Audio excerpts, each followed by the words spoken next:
주시는 하나님의 말씀은 디모데후서 4장 6절로 8절까지 말씀입니다. 신약성경 346페이지에 있습니다. 한 목소리로 봉독합니다. 전제와 같이 내가 벌써 부어지고 나의 떠날 시각이 가까웠도다. 나는 선한 싸움을 싸우고 나의 달려갈 길을 마치고 믿음을 지켰으니 이제 후로는 나를 위하여 의의 면류관이 예비되었으므로 주 곧 의로우신 재판장이 그날에 내게 주실 것이며 내게만 아니라 주의 나타나심을 사모하는 모든 자에게도니라. 아멘. 사랑과 은혜가 풍성하신 나의 주 여호와 하나님 아버지 은혜와 사랑을 감사합니다. 부족하고 연약한 죄인들 지나간 한 주간도 주님의 은혜 가운데 지켜보아해 주시옵다가 올들에게 가지런히 건강한 몸으로 주님 앞에 나와 예배할 수 있도록 은혜 주심을 감사합니다. 성령 하나님, 함께하는 모든 성도들 마음속에 하나님의 이루와 평강의 역사가 이 시간에 임하게 하여 주시옵소서. 아버지, 우리가 지난날에 이 땅에 살면서 또 이 지난날의 고유 명절을 이렇게 보내면서 피곤하고 지친 몸 가지고 주님 앞에 나왔습니다. 이제 모든 것 다 털어버리고 이제 오직 하나님만 이렇게 생각하며 바라보며 은혜 받는 귀한 시간 되게 도와 주시옵소서. 성령님, 우리의 마음을 주장하여 주시옵시고 지금까지 흔들어졌던 그 마음을 바로잡아 주시옵시고 정말 말씀 안에 든든히 세워지는 귀한 은혜가 이 시간에 넘쳐나게 하여 주시옵소서. 아버지, 지금 피곤합니다. 연약합니다. 이 연약한 모든 것 주님 어루만져 주시옵시고 하나님 이 시간에 말씀을 통해서 이루받는 귀한 은혜가 이 시간 넘쳐나게 하여 주시옵소서. 아버지, 우리 알곡교회를 기억하여 주시옵시고 성령 하나님, 성령의 충만한 역사가 이곳이 임하게 하여 주시옵소서. 항상 주님의 진리 안에서 온전히 살아가는 귀한 교회가 되게 도와 주시옵시고 이제 우리가 2026년에는 놀라운 붕의 불길이 타오르는 귀한 은혜가 있게 하여 주시옵소서. 그동안에 너무나도 많이 침체되어 있습니다. 너무나도 연약해 있습니다. 아버지, 이제 우리가 주님의 교회 말씀이 충만한 역사가 일어나게 하여 주시고 성령으로 충만케 하여 주시고 기도 이불이 뜨겁게 불어나게 하여 주시옵시고 우리 찬양의 물결이 타오르게 하여 주시며 우리가 서로 사랑하며 또 교제하며 아름다운 선을 이루며 은혜가 넘쳐나는 귀한 교회 될 수 있도록 성령 하나님 역사하여 주시옵소서. 지금 이렇게 피곤하고 우리 모든 연약한들 또 이렇게 아버지 연약한 자들이 너무 많이 있습니다. 아버지, 이 시간 어루만져 주시옵소서. 또 이렇게 병원에서 가정에서 또 이렇게 아버지 교회에 나와서 이렇게 연약한 자들 지친 몸 가지고 나왔사오니 연약한 질고들 다 물리쳐 주시옵시고 아버지, 이 시간에 어루만져 주시옵시고 아버지 치유하여 주시옵소서. 그래 깨끗이 건축받고 나마다 힘을 얻고 주님에게 치료받는데 아무 염려 없도록 성령 하나님 지켜 주시옵소서. 그래야 모든 성도들이 가정이 건강하게 하여 주시옵시고 가정의 어떤 문제들이 정말로 다 해결받고 하나님 은혜가 넘쳐나는 복된 가정으로 살아갈 수 있도록 성령 하나님 충만한 은혜를 내려 주시옵소서. 아버지, 이 시간에 또 말씀을 전하는 목사님 성령 하나님 충만한 은혜를 내려 주시옵시고 말씀의 능력과 권세 있게 하여 주시옵시고 말씀 은혜가 넘쳐나게 하여 주시옵소서. 우리가 이 말씀을 들음으로 전하는 자와 듣는 자가 모두가 은혜가 되는 귀한 이 시간 되게 도와 주시옵소서. 하나님 아버지, 또 이 시간에 저희들의 마음을 주장하여 주시옵시고 우리가 믿는다고 하는 이름만 가지고 행시하는 삶을 살지 아니하게 하여 주시옵시고 우리가 주님 앞에 더욱더 열심을 다해 섬기며 일하게 하여 주시옵시고 우리에게 맡겨진 이 귀한 직분과 사명들 소로움 없이 잘 감당하게 하여 주시옵소서. 그래 나에게 열심히 책임져 준 것이 무슨 것인지를 제일 깊이 알고 깨달아 믿음으로 잘 감당하며 정말 이렇게 하늘나라 귀한 상급을 이렇게 예비하는 자들로 살아갈 수 있도록 은혜를 내려 주시옵소서. 아버지, 이 시간에 저희들의 은혜를 사모하고자 주님 앞에 나왔습니다. 이 시간에 은혜가 충만한 시간 되게 도와 주시옵시고 우리의 마음을 주장하여 주시옵시고 우리가 빈 마음으로 왔을지라도 이 시간에 예배하며 마음이 든든히 쉬어지는 귀한 은혜가 있게 하여 주시옵소서.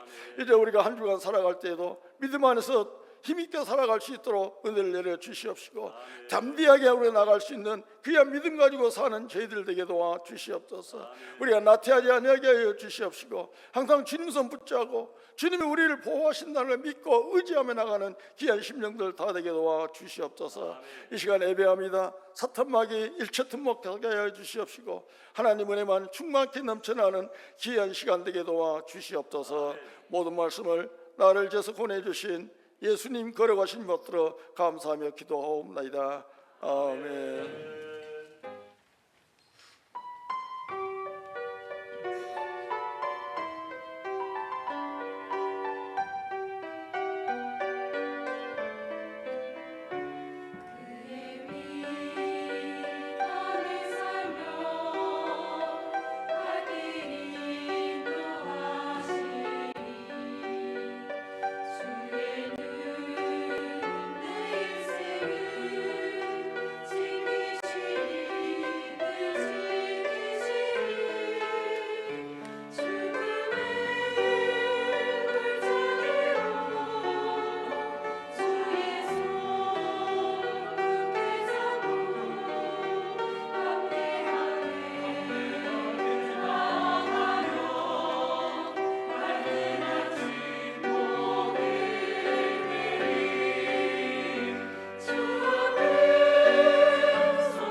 할렐루야.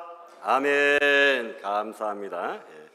우리 오늘 장로님의 기도도 은혜스럽고, 우리 찬양대의 찬양도 은혜스럽고, 찬양대원들의 얼굴도 은혜가 넘칩니다. 옆에 앉아 계신 우리 성도님들도 은혜스럽습니다.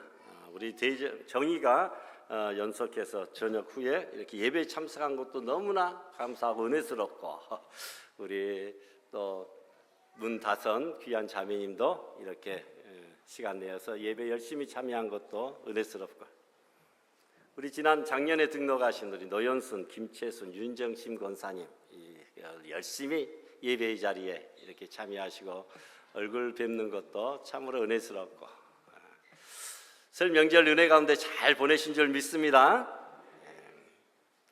2월의 마지막 주일이고, 다음 주면 벌써 3월, 꽃피는 춘3월, 바야흐로 계절상으로도 완연한 봄의 계절을 벌써 맞이합니다. 잠깐의 꽃샘 추위는 좀 있을 것 같아요. 그래도 봄입니다. 지금 현재 이 시간 온도가 16도입니다. 오후 들어서 조금 더 쌀쌀해지긴 하는데 16도 아주 좋은 계절에 좋은 시기에 하나님 앞에 예배하게 된 것 감사드립니다. 예. 여러분, 가만히 있는 놀고 있는 사람에게 상을 주는 사람이나 단체는 없습니다. 그래서 일 없는 상 없고 상 없는 일도 없다. 열심히 일하면 다 상을 받는다라는 것이죠. 일 잘하는 사람에게 반드시 보상이 따르게 되어 있습니다. 직장도 일터도 교회도 가정도 그 어느 것도 다 국가도 마찬가지입니다. 페르시아 왕은 전쟁이 끝나면 반드시 부하들에게 상을 주었는데 용감하게 공로를 세우고 싸운 군사들을 앞에 쭉 세웁니다. 그리고 입을 댈 수 있는 대로 크게 벌리라고 합니다. 그리고 벌린 그 입에 금으로 그 입에 채워준다. 그래서 이런 말이 나왔다고 합니다. 내 입을 넓게 열라, 내가 네게 채우리라. 넓게 연 만큼 금들을 많이 입속에 채웠겠죠. 로마 황제는 전쟁터에서 이기고 돌아온 병사들을 세웁니다. 그리고 한 명 한 명 조사합니다. 그리고 잃어버린 것만큼 그들에게 금으로 채워줍니다. 어느 병사는 한쪽 팔이 사라졌습니다. 잘렸습니다. 그러면 금으로 그 팔뚝을 만들어서 붙여줍니다. 어느 군인은 다리가 한쪽 없어졌습니다. 없어진 다리만큼 금으로 다리를 만들어 주었다고 합니다. 징기스칸이 13세기 인구 200만 명으로 수백 배나 되는 중국과 러시아와 동유럽을 점령합니다. 역사상 가장 큰 대국을 이룬 후에 자기의 생명을 걸고 도와준 그 부하들을 모아 타르탄이라 특별 이름을 붙여주고 타르탄들에게 다음과 같은 특권을 부여합니다. 언제든지 누구의 허락을 받지 않아도 내 집에 마음대로 자유롭게 들어올 수 있다. 노획물 전리품 중에서 가장 좋은 것들을 먼저 차지할 수 있다. 세금이 면제되고 죄를 지어도 9번까지 용서된다. 가지고 싶은 땅은 얼마든지 가질 수 있고 이 권리는 앞으로 4대까지 이어진다. 여러분, 이렇게 하니까 충성하지 않을래야 않을 수가 없다라는 겁니다. 금으로 입을 채워준다니, 금으로 떨어진 팔다리를 만들어준다니, 여러분 4대까지 이런 놀라운 특권을 준다니 어떻게 충성하지 않을래야 않을 수가 있겠느냐라는 겁니다. 그렇습니다. 여러분, 다시 한번 말합니다. 일 없는 상이 없고 상 없는 일 또한 없다라는 것입니다. 세상 일도 이러하거든 하물며 하나님의 나라와 주의 일이라고 한다면 더더욱 그렇다. 더더욱 그렇다. 세상이 주는 것은 고작 금덩어리입니다. 그러나 하나님이 주는 것은 영원한 생명과 구원의 놀라운 축복이 되는 줄 믿습니다. 바울 사도는 우리에게 일하기 싫은 사람은 먹지도 말라 이렇게 말합니다. 그러면 하나님은 어떤 사람에게 상을 주실까? 사도 바울은 지금 복음을 전하다가 로마 감옥에 갇혀 있습니다. 그리고 사형당할 날이 얼마 안 남았음을 알고 있습니다. 마지막 비장한 마음으로 오늘 본문의 말씀을 하고 있는 것입니다. 디모데후서는 바울의 마지막 서신으로 바울의 유언과도 같은 그러한 편지입니다. 이 편지를 쓰고 얼마 지나지 않아 바울은 참수형을 당하고 세상을 떠납니다. 이 편지에는 한 인간이 인생의 끝자락 마지막에서 무엇을 바라보고 무엇을 붙들고 무엇을 남겨야 되는가, 이것을 고스란히 우리들에게 보여주고 있습니다. 죽음을 앞둔 사람의 말에는 가식이 없겠죠. 거짓이 없겠죠. 평생 거짓말만 하고 남을 괴롭히며 살아온 그 사람이라 할지라도 죽음의 순간에서는 눈물을 흘리며 참회하고 미안하다고 용서를 빌고 그럴 것입니다. 오직 죽음을 앞둔 사람의 말에는 정제된 진리와 본질만 남게 됩니다. 바울의 이 마지막 고백은 오늘을 사는 우리에게도 우리의 남은 인생을 어떻게 살아야 될 것인가, 그리고 우리의 인생을 어떻게 마무리해야 될 것인가라는 인생의 근본적인 질문을 던져주고 있습니다. 바울은 말합니다. 6절에 전제와 같이 내가 벌써 부어지고, 여러분 축도로 예배를 마치듯이 전제로 관제로 제사를 마치게 됩니다. 이 전제라고 하는 것은 포도주나 기름을 마지막 전부 쏟아 붓는 것이죠. 일부만 드리는 것이 아닙니다. 남아있는 모든 기름을 전부 다 쏟아 붓는 것입니다. 여러분, 헌신도 역시 마찬가지입니다. 부어지는 것입니다. 헌신은 계산이 없어져야 되고 남김이 없어져야 되고 후회가 없어져야 됩니다.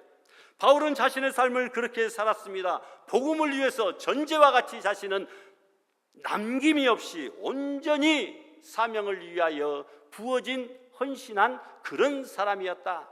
나는 나의 것을 조금도 남기지 아니하고 나의 모든 것들을 다 바쳐 하나님 앞에 맡은 바 그 귀한 사명을 위하여 전제와 같이 온전히 100% 몽땅 쏟아 부었다라는 것입니다.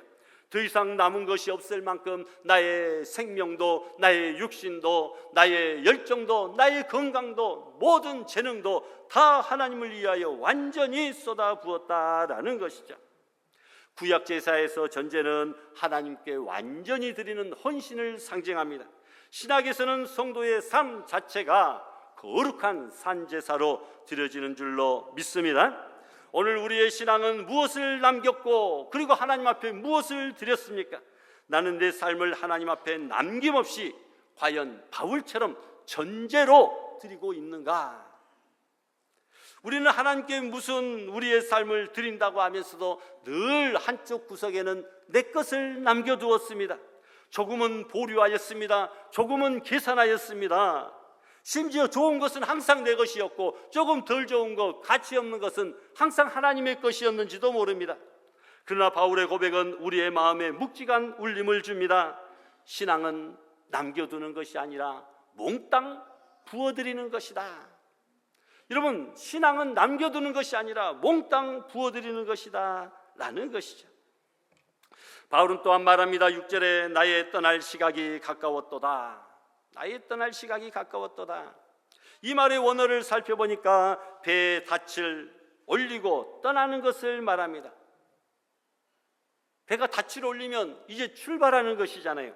군대가 천막을 다 접고 걷어서 이동하는 것, 행군하는 것을 의미합니다.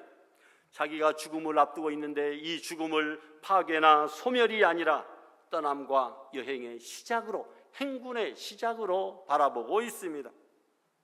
여러분, 죽음은 끝이 아니라 새로운 시작이다. 이 세상에서는 육체로는 끝이지만 하나님 안에서 영원한 생명의 첫 출발이다 라고 생각하였기 때문에 배가 닻을 올려 항해를 시작하듯이 군인들이 장막을 걷고 행군을 시작하듯이 그는 자기의 전제와 같이 부어진 마지막 죽음을 이렇게 소멸이 아니라 새 출발의 시작으로 보았다라는 것이죠. 그가 이렇게 평안히 죽음을 맞이하고 준비할 수 있었던 것은 죽음 저 너머에 계신 우리 예수님을 바라보았기 때문인 줄로 믿습니다. 그는 죽음을 끝이 아니라 본향으로 아버지께로 돌아가는 시작의 출발점으로 보았던 것입니다. 그러니까 신앙인들은 죽음을 맞이하였어도 전혀 두렵지 않습니다. 왜냐하면 죽음 저 너머에 부활하신 예수님이 우리를 기다리고 계시고 이 땅에서는 끝이지만 영원한 천국에서 복락의 새 출발임을 우리가 자각하고 있기에 죽음마저도 우리가 기뻐하고 감사하고 하나님 앞에 영광을 돌리게 되는 줄 믿습니다. 그리고 이어지는 7절은 바울 인생 전체를 요약하는 세 가지의 고백입니다. 나는 선한 싸움을 싸우고, 그 다음에 무슨 말입니까? 나의 달려갈 길을 마치고, 또요 믿음을 지켰으니. 무슨 단어들이 동사가 나옵니까? 싸웠고, 달렸고, 지켰다. 여러분, 이 단어들은 바울이 단순히 수동적으로 버티면서 하루하루 살아간 것이 아니라 능동적으로 싸우고 달리고 끝까지 지켰다라는 것을 의미하고 있습니다. 그의 신앙은 일상적인 관습이 아니었습니다. 치열한 전투였습니다. 목적 있는 경주였습니다. 신실한 신앙 보존의 삶이었습니다. 신앙은 원래 이런 것입니다. 세상은 신앙인을 가만두지 않습니다. 우리의 육체와 욕망 또한 우리들을 가만히 두지 않습니다. 믿음은 싸워야 지켜집니다. 믿음은 달려야 완주되고 믿음은 지키고자 애를 써야 보존됩니다. 가만히 있고 될 대로 되라지 그냥 흘러가는 대로 시키는 대로 하면 믿음이 생기지가 아니하고 믿음의 완성을 이룰 수가 없습니다. 부단히 내 자신과 싸워야 되고 세상의 대적들과 싸워야 되고 사탄 원수마귀와 싸워야 되고 내 자신의 육체와 게으름과 싸워야 되고, 여러분, 싸워야 된다라는 것입니다.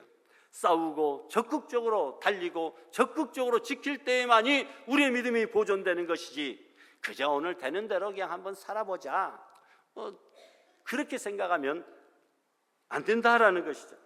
바울에게는 특별한 업적이 많았습니다. 교회 개척자요, 이방인의 사도요 신약의 절반 가까이를 기록한 그런 사람이었습니다. 그러나 마지막 순간 바울은 자신의 업적을 말하지 않았습니다. 단 세 마디로 자신의 인생을 정리합니다. 나는 싸웠고, 나는 달렸고, 나는 지켰다. 수동적으로 되는 대로 살아가는 것이 아니라 능동적으로 의지와 주관을 가지고 싸우고 달렸고 지켰다 라고 자신 있게 고백하고 증거할 수 있었던 것입니다. 하나님 앞에서는 우리의 세상 업적이 평가되는 것이 아니라 하나님 앞에 얼마나 신실한 삶을 살았는가, 바로 그것으로 평가되기 때문입니다. 이렇게 말할 때 바울의 심정은 이루 말할 수 없이 착잡하였을 것입니다. 바울은 자기의 일생을 돌아보면서 나는 믿음의 선한 싸움을 싸운 일생이었다, 이렇게 고백하고 있습니다.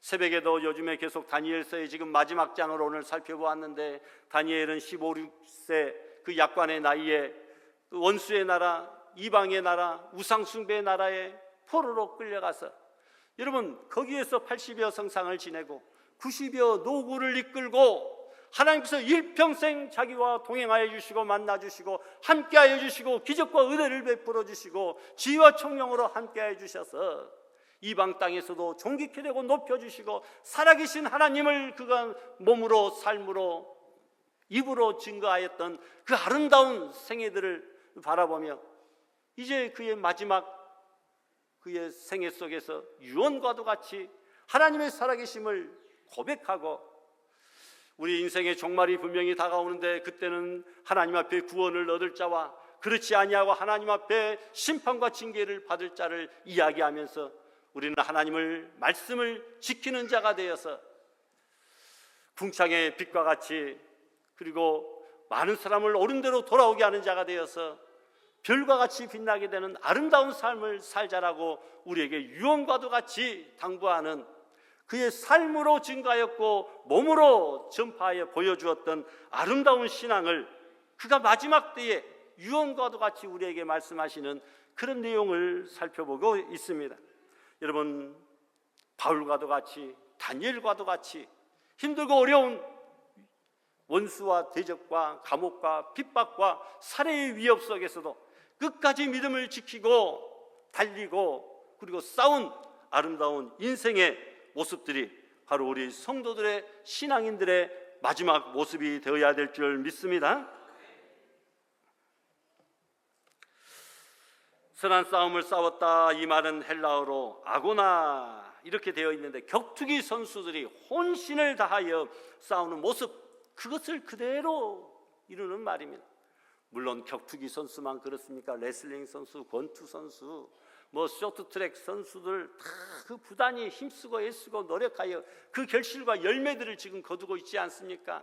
그 고난의 때에 정말 지나가는 트럭에 달려들어 치여서 죽고 싶거나 병원에 차라리 누워있는 것이 편하겠다, 이런 생각이 한두 번이 아니었을 터인데 새벽부터 일어나서 밤늦게까지 절제하고 근신하며 노력하고, 그래서 그가 아름다운 상을 얻게 되는 그런 모습을 바라보게 되는데, 내가 선한 싸움을 싸우고, 이 말은 이러한 부단히 애쓰고 노력하는 운동선수들, 격투기 선수들의 그 모습, 그것을 그대로 그리는 말이었습니다. 로마의 원형 경기장 한가운데에 사자 같은 맹수와 사형수를 싸움을 시킵니다. 신앙인들을 싸움을 시키는 거죠. 그러면 사자밥이 되느냐 아니면 사자를 죽이고 살아남느냐, 둘 중에 하나였습니다. 죽기 아니면 살기입니다. 뭐 아니면 도입니다. 이런 뭐 아니면 도, 이것은 좀 적절한 비유가 아니겠네요. 뭐 나오면 잘 되고 도 나와도 또 살아나갈 방법이 있으니까 뭐 아니면 도는 제가 삭제하고요. 죽기 아니면 살기로 맹수와 싸워서 반드시 이겨야만 되는, 이기지 못하면 죽게 되는 그런 싸움, 바로 이런 싸움을 내가 믿음의 선한 싸움을 싸우고 라고 하는 그런 말. 여러분, 주님 앞에 신앙의 싸움을 위하여 목숨을 걸고 얼마나 우리가 정말 결단하고 몸부림치며 눈물을 흘리고 여러분 이렇게 우리가 싸우려고 마음먹고 노력해 보았는가. 대충 적당히 그냥 뭐 세파대로 흘러가는 대로 지금까지 살아온 방식대로, 그리고 남은 평생에 지금까지 이대로 살아왔으니까 적당히, 여러분 이런 정도가 아니다라는 것이죠. 여러분, 사자 앞에 선 사형수는 죽느냐 사느냐의 그런 싸움, 필사적인 싸움, 목숨을 건 싸움을 싸웠다. 바울이 그런 싸움을 싸웠다고 한다면 오늘 이 시대를 살아가는 우리들도 그 정도의 마음다짐과 결단의 모습을 가지고 여러분 신앙생활을 한다면 우리는 전부 다 하나님 앞에서 1등의 선수들, 금메달을 목에 거는 칭찬받고 인정받는 귀한 선수들이 될 줄로 믿습니다. 사도 바울도 로마에서 지냈으니까 이런 경기를 보았거나 잘 들어서 알고 있었습니다. 그래서 나는 선한 싸움을 싸웠다, 목숨을 걸고 싸웠다, 이렇게 고백하고 있습니다. 어떤 사람에게 상이 있을까? 3가지로 우리에게 말씀해 주고 있습니다. 첫 번째, 잘 싸우는 사람에게 상이 있다. 나는 선한 싸움을 싸우고 바울은 말하고 있습니다.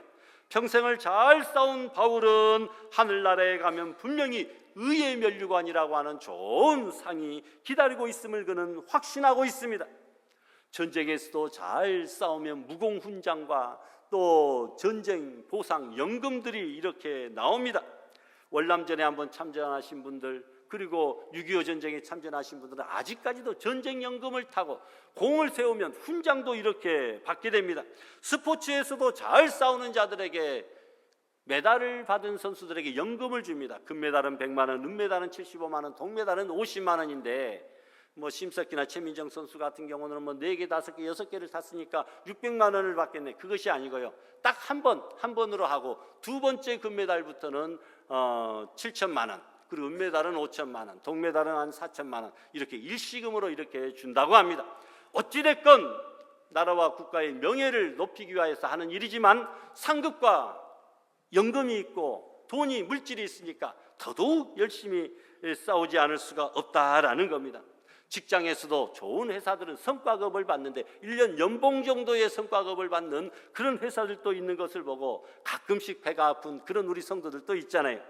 여러분, 열심히 싸우는 사람들에게 이런 놀라운 상이 있다라고 말씀합니다. 그런데 바울은 세상의 원수들과 싸운 것이 아닙니다. 바울은 자기 자신과의 싸움을 잘 싸웠다고 말하고 있습니다. 세상에서 가장 이기기 힘든 상대는 골리앗과 같은 거대한 원수가 아니라 바로 자기 자신이다. 가장 싸워 이기기 힘든 상대는 내 자신이다라는 거죠. 여러분, 천하장사도 들기 어려운 가장 무거운 것은 뭐라고 이야기합니까? 자기 눈꺼풀이다. 너무나 피곤하고 졸리는데 그 가벼운 이 눈꺼풀 하나 못 드는 그런 천하장사, 우리들 아닙니까? 여러분, 세상에서 가장 상대하기 어려운 상대는 바로 내 자신이다. 왜냐하면 내 주인이 내가 아니기 때문입니다. 그래서 시편 기자는 노하기를 더디하는 자는 용사보다 낫고 자기의 마음을 잘 다스리는 자는 성을 빼앗는 자보다 낫다라고 말합니다. 솔로몬도 무릇 지킬 만한 것보다 더욱 내 마음을 지키라고 분명히 말하고 있습니다. 자기 자신과의 싸움이 가장 어려운 싸움이다. 다른 사람과의 싸움은 노력해서 연습하면 이길 수도 있어요. 그런데 내 자신과의 싸움은 항상 어제도 싸웠고 오늘도 싸우고 내일도 싸우고 큰 것에도 싸우고 작은 것에도 싸우고 날마다 내적인 그 싸움과 갈등이 우리 마음속에 날마다 일어나잖아요. 여러분, 이 세상에서 가장 어렵고도 긴 여행이 혹시 무엇인지 아십니까? 가장 어렵고도 긴 여행, 세상의 그런 여행을 말하는 것이 아닙니다. 바로 머리에서 가슴으로의 여행, 이것이 가장 긴 여행이다. 거리상으로는 30-40cm밖에 안 되지만 여러분, 알고 이해는 하는데 우리가 그것을 몸으로 움직여서 실천하고 행하는 것은, 참으로 지켜 행하는 것은 어렵기 때문에 머리에서 가슴으로의 여행이 가장 먼 여행, 힘든 여행, 어려운 여행이다. 다 우리가 하나님의 말씀을 알잖아요. 선한 것이 무엇인지, 참된 진리가 무엇인지. 그러나 그것을 우리의 가슴이 뜨거워져서 몸이 움직여져서 그 말씀대로 지켜 행하고 순종하는 것, 대단히 너무나 힘들고 어렵잖아요. 저 역시 평생 이 짧은 것처럼 보이는 여행을 떠났지만 아직도 도달하기엔 멀었다. 그런 생각을 가지고 있습니다. 머리는 이해가 가는데 몸으로 움직이고 우리의 삶으로 지켜 행하기가 참으로 힘든 것이 바로 이것이다라는 거죠. 마귀와의 싸움에서도 바울은 승리하였다고 고백합니다. 우리의 씨름은 혈과 육에 대한 것이 아니요 정사와 권세와 이 세상의 이 어둠의 세상 주관자들과 하늘에 있는 악한 악의 영들에게 대함이라. 우리의 싸움은 세상의 싸움이 아니라 악한 영들과의 싸움이다. 영적 전투가 날마다 우리들에게 벌어지고 있다라는 거죠. 그래서 어떤 사람은 이렇게 라임을 맞춰서 말합니다. 우리는 살아가는 것이 아니라 우리는 싸워가는 것이다. 이런 매일매일의 삶은 싸우는 것의 연속이다라고 말합니다. 어느 철학자는 인생은 피할 수 없는 전쟁이다. 로마의 세네카는 산다는 것은 군인이 되는 것이다. 군인은 매일매일 싸우는 것이잖아요. 그러나 잘 싸우면 상급이 있다라는 것입니다. 여러분, 세상과 죄악과 내 자신의 정욕과 늘 싸워 바울처럼 이기고 승리하는 성도들이 되시기를 바랍니다. 두 번째로는 어떤 사람에게 상이 있습니까? 잘 마치는 사람에게 상이 있음을 말씀합니다. 바울은 다시 고백합니다. 나의 달려갈 길을 마치고. 바울은 자기 할 일을 잘 마쳤다고 고백합니다. 달려갈 길을 마쳤다. 마치고라고 하는 것은 분명한 목표가 있었는데 그것을 잘 달성하고 완수했다라는 것을 말합니다. 산 정상에 오르는 사람들이 정상에 도착하면 야호 하면서 다 왔다, 정상에 도달했다라고 이야기를 합니다. 이것이 마치고입니다. 예수님도 목표가 분명했습니다. 온 인간의 죄를 짊어지고 십자가에서 죽으실 것을 목표로 이 땅에 오시고 십자가에서 죽으시면서 마지막으로 하시는 말씀이 테텔레스타이, 다 이루었다, 다 이루었다, 다 마쳤다라고 말씀합니다. 바울은 이방인의 선교사로서 최종 목표가 있는데 그 당시에 생각하는 땅끝인 로마에까지 복음을 전하는 것입니다. 당시 온 세계를 로마가 지배하고 있었기 때문에 로마에만 복음을 전하면 복음이 로마의 그 탄탄대로를 통하여 전 세계로 뻗어나갈 것이다. 그렇게 생각을 했습니다. 로마 복음화는 곧 온 세계에 복음화였습니다. 바울을 싣고 로마로 가는 배는 복음을 싣고 유럽으로 가는 배다라고 그렇게 이야기를 합니다. 바울은 로마에까지 가서 자신이 복음을 전하고 할 일을 다 마치고 하나님께 가는 그 행복감을 지금 감옥 속에서 느끼고 있습니다. 나는 선한 싸움을 싸우고 나의 달려갈 길을 잘 마쳤다라고 이야기하고 있습니다. 따라서 여러분, 인생은 경주이자 사명입니다. 경주는 출발점과 끝 지점이 있습니다.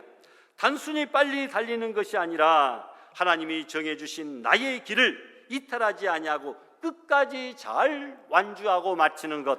그래서 바울은 나의 달려갈 길을 마치고 라고 말씀합니다. 여러분, 개개인에게 주어진 사명이 있습니다. 벗어나지 말아야 될 그 경주의 라인이 있습니다. 출발점과 목표 끝 지점이 있습니다. 여러분, 바울처럼 이탈하지 아니하고 여러분의 길들을 잘 완주할 수 있기를 바랍니다. 중도 포기는 경주자에게 가장 아쉬운 일입니다. 바울은 감옥이라고 하는 극한 상황 속에서도 멈추지 않았습니다. 원수들의 핍박과 살해의 위협 속에서도 멈추지 않았습니다. 사명은 여러분, 기분 좋을 때만 감당하는 것이 아니라 여러분, 비바람이 불어도 힘들고 고통스러운 일이 닥친다 할지라도 묵묵히 한 걸음을 내딛는 그 인내로 완성되어지는 줄을 믿습니다. 여러분의 가정과 직장과 일터와 사역의 현장이 바로 여러분들의 달려갈 길, 나의 길을 마치고 그 인생의 경주로인 줄을 믿고 그곳에서 여러분의 사명을 힘있게 감당하며 잘 완주할 수 있기를 부탁합니다. 세 번째로 어떤 사람에게 상이 있습니까? 잘 지키는 사람에게 상이 있다. 바울은 역시 믿음을 지켰으니라고 말합니다. 오직 믿음의 한 길을 걸어왔다라고 말합니다. 믿음 하나 지키려고 지금까지 헐벗고 굶주리고 매맞고 고생을 다 해왔다라고 말씀합니다. 바울 사도는 오직 전도만을 위하여 일생을 달려왔습니다. 로마에서 채용당하기 직전에 이렇게 고백하고 있죠. 천재와 같이 내가 벌써 부어지고 나의 떠날 시각이 가까웠도다. 나는 선한 싸움을 싸우고 나의 달려갈 길을 마치고 믿음을 지켰으니 그러나 이제후로는 나를 위하여 의의 면류관 예비되어졌다. 나뿐만이 아니라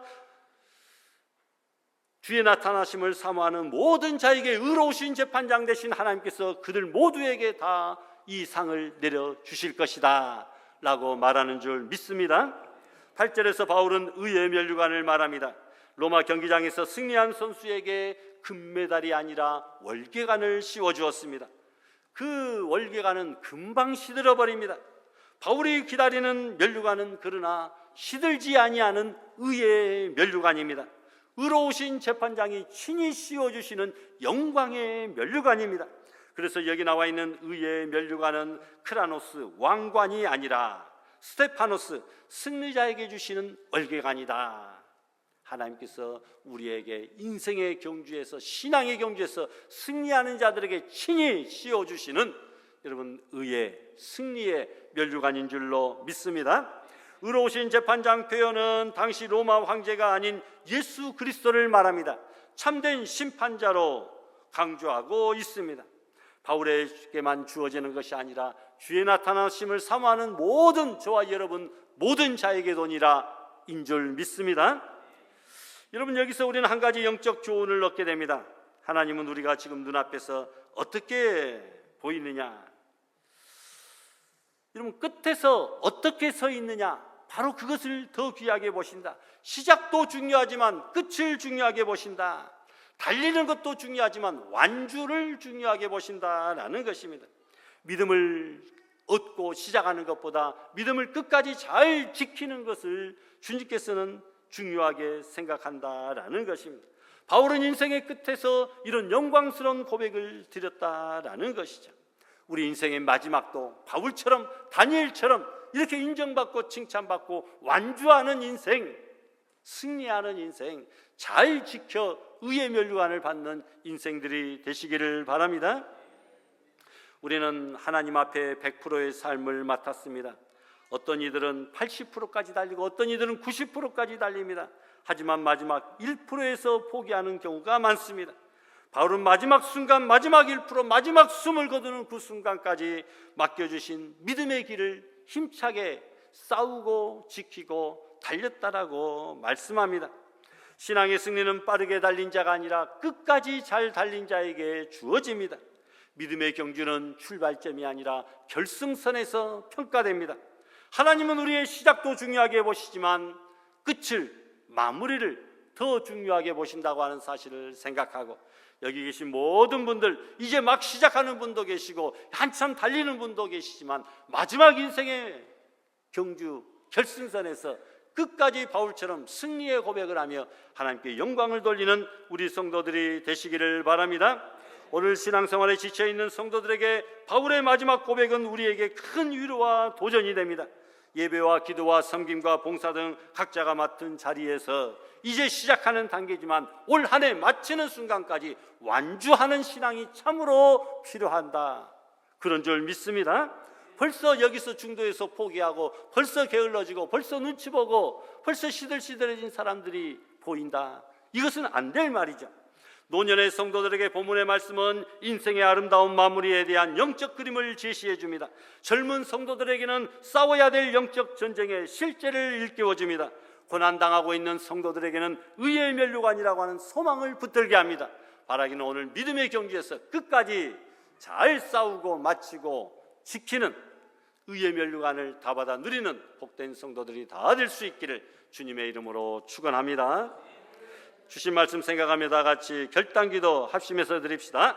거룩하신 하나님 아버지, 새 출발할 수 있도록 은혜 주시니 감사합니다. 인생의 경주, 신앙의 경주, 믿음의 경주에서 잘 싸우고 잘 마치고 잘 지키고 완주하는 승리자들 되게 하여 주시고, 재판장이 주시는 의의 면류관, 상급의 면류관을 오늘 우리와 모든 성도들이 다 받아 누리게 하여 주시고, 다시 한번 리스타트, 새 출발하게 하여 주시고, 믿음으로 회복하고 리바이벌, 부흥의 아름다운 역사가 우리 성도들의 삶 속에, 가정 속에, 사업장 속에, 우리 교회 위에, 이 나라와 민족 위에 넘쳐날 수 있도록 복내려 주시기를 간절히 소원하오며 예수님의 이름으로 기도드리옵나이다. 아멘.